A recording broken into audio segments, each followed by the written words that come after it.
మీరు తీసిన మూవీస్‌లో ఇప్పుడైతే పడి పడి నవ్వుకొని సో ఒక సందర్భంలో ఎన్టీఆర్ గారు, జూనియర్ ఎన్టీఆర్ గారు అన్నారు. మీరు 'బాద్‌షా' మూవీ తీసినప్పుడు వాళ్ళ మేడం వాళ్ళ వైఫ్ చైర్‌లో అసలు కూర్చోలేదంట సార్.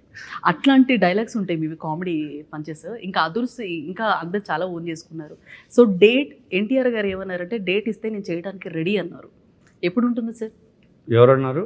జూనియర్ ఎన్టీఆర్ గారు. నేనన్నాను ఆ డేట్ ఇస్తే నేను రెడీ అని. ఆయన కూడా చేయడానికి ఇంట్రెస్ట్ ఉందని చెప్పారు సార్. ఇద్దరు కలిపండి సార్ మీరు ఇలా అన్నారు నాతోటి, మీరు ఇలా అన్నారు ఇద్దరు. అవి రెండు పక్కన పక్కన వేసుకుంటాను సార్. అదే సార్ కాబట్టి 100% ఇప్పుడు Tarak next films already dragon fix కదా.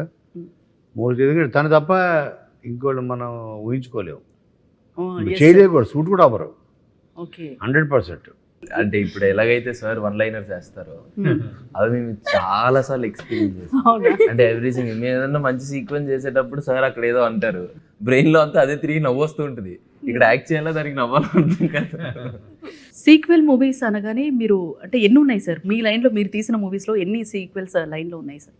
సీక్వెల్స్ అంటే సీక్వెల్స్ తీయదగ్గ సినిమాలనా? మీరు చేసిన మూవీలో ఇప్పుడు వెంకీకి సీక్వెల్ తీయచ్చు, వెంకీ పక్కా తీయచ్చు. ఓకే. డీకి సీక్వెల్ తీయచ్చు, డి అబ్బా అసలు టూ మచ్. రెడీకి సీక్వెల్ తీయచ్చు, తర్వాత దూకుడికి సీక్వెల్ తీయచ్చు, ఓకే, బాద్‌షాకి సీక్వెల్ తీయచ్చు. సో ఈ 5 ఫిలిమ్స్ సీక్వెల్స్ తీయదగ్గ. అదుర్స్కి ఎలాగో మాడుకున్నాం. ఈ 6 ఫిలిమ్స్ 100% సీక్వెల్కి డేట్స్ దొరికితే తీయడానికి రెడీగా ఉన్నారు. రెడీ. ఓకే. సో సిరీస్ కూడా ఒక హ్యాండ్లో ఉంది కదా సార్? సిరీస్ అప్పుడు పులిమేక, దాని కూడా ఇప్పుడు సీక్వెల్ సీజన్ 2 రెడీగా ఉంది. మధ్యలో లావణ్యకి పెళ్ళి అయిపోవడం, తర్వాత డెలివరీ, ఇప్పుడు బేబీ, ఇప్పుడు నా ఐఎమ్ రెడీ. ఏదైనా స్టోరీ మనం ప్రొడ్యూస్ చేయాలంటే ఐదర్ కంటెంట్ బాగుండాలి, లేదా కొంతమంది డైరెక్టర్ని చూస్తారు, కొంతమంది సెలబ్రిటీస్ అంటే దానికి లీడ్స్ను చూస్తారు. మీరు ఏం చూసారు సార్? ఏదైనా కంటెంట్ జడ్జ్ చేయడం చాలా ఈజీ. ఇప్పుడు మనం రాసుకున్న దాన్ని మనం జడ్జ్ చేయలేము, చాలా కష్టం. నేను ది బెస్ట్ రాసేసాను అనుకుంటాం. సో నేను ఎవరికో చెప్తాను, ఇది ఆల్రెడీ ఆ సినిమాలో వచ్చిందిగా, ఇందులో వచ్చిందిగా, అవునా, మనకు తెలియదు. ఇప్పుడు తను కోర్టు ఎలా చూడలేదో నేను చూడదు, సినిమాలు ఎన్నో ఉంటాయి అలాగా మన. బట్ ఇంకోళ్ళు కథ చెప్పితే 100% జడ్జ్ చేయగలం, బెటర్ జడ్జిమెంట్ ఉంటుంది. ఎందుకు రివ్యూవర్స్ వాళ్ళు స్క్రీన్ ప్లే గురించి మాట్లాడతారు, ఎడిటింగ్, స్టోరీలో ఉన్న మైనస్లు, review writers. So they sound like వాళ్ళ సినిమా అన్నది అవకాశం పట్టేశారు వాళ్ళు అనుకుంటాం.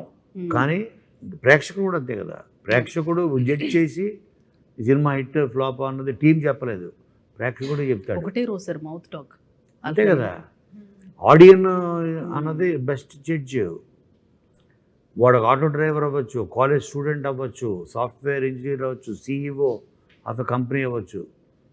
But they are the best judges. They are not writers, they are not screenplay writers, they are not directors, but they decide the future of your film.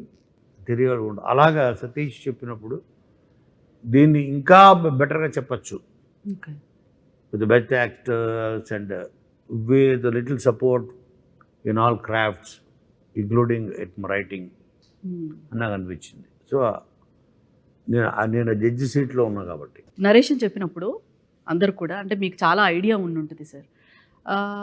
సెట్లో ఏంటంటే screen play వల్ల తీయటం వల్ల మారిపోతుంది అంటారు. Is it true sir? Definitely. నేను especially తనకి camera experience ఎక్కువ లేదు, షార్ట్ ఫిల్మ్ చేశాడు.